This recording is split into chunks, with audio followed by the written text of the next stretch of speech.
काशी करौंत की सच्चाई। क्या सच में काशी में करौंत से मृत्यु होने पर मोक्ष मिलता था? क्या सच में गर्दन कटवाने से आत्मा स्वर्ग चली जाती थी?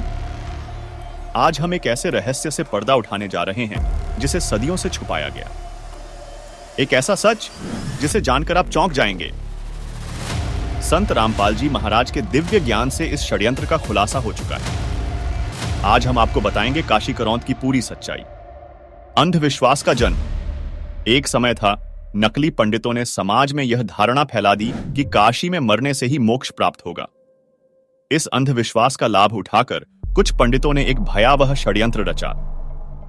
उन्होंने यह प्रचारित किया कि भगवान के घर से एक करौंत आता है जिससे गर्दन कटाने पर मोक्ष मिलता है।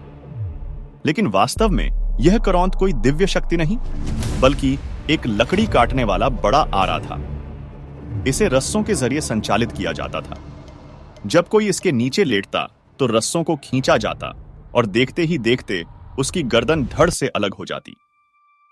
ब्राह्मणों ने इसे स्वयं भगवान शिव द्वारा भेजा गया करौंत घोषित कर दिया, और फिर क्या था, लोगों में इसको लेकर अंधविश्वास फैल गया। गरीब बिना भक्ति क्या होते, भावें काशी करौंत ले, मिटे नहीं मन वासना, बहुविधि भर्म संदेह।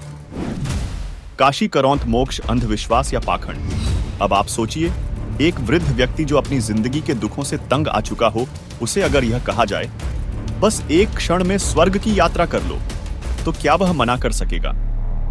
वृद्ध अपने पुत्रों से कहते, बेटा, एक दिन तो भगवान के घर जाना ही है, क्यों ना इस पवित्र करौंत से मोक्ष प्राप्त कर लिया जाए।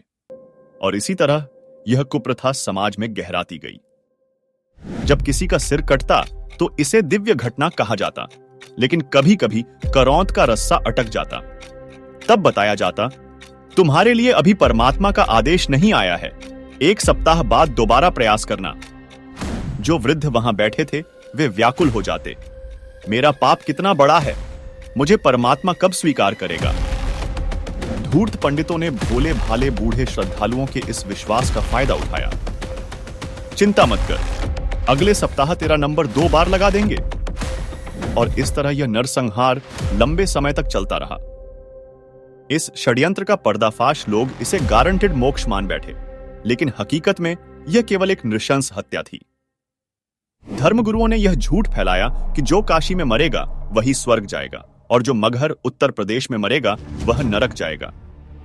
लोग अपने माता पिता को वृद्धावस्था में काशी छोड़ाते ताकि वे वहीं प्राण त्यागें। लेकिन पंडितों के लिए यह भी एक व्यापार था। उन्होंने वृद्धों को अपने घरों में रखना शुरू किया, उनसे धन ऐंठा, और जब वे वृद्ध असहनीय हो गए तब उन्हें करौंत से मोक्ष की सलाह दे दी गई।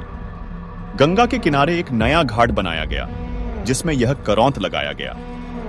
लोगों से कहा गया, यह कोई साधारण करौंत नहीं, बल्कि परमात्मा का भेजा हुआ साधन है।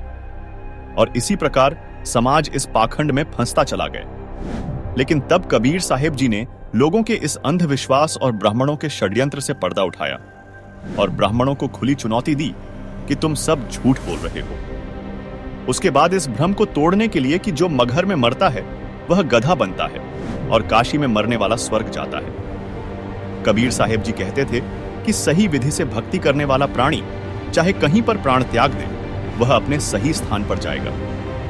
उन नादानों का भ्रम निवारण करने के लिए कबीर साहेब ने कहा कि मैं मगहर में मरूंगा और सभी ज्योतिषी देख लेना कि मैं कहां जाऊंगा, नरक में जाऊंगा या स्वर्ग से भी ऊपर सतलोक में। यहां कबीर साहेब जी ने काशी से मगहर के लिए प्रस्थान किया।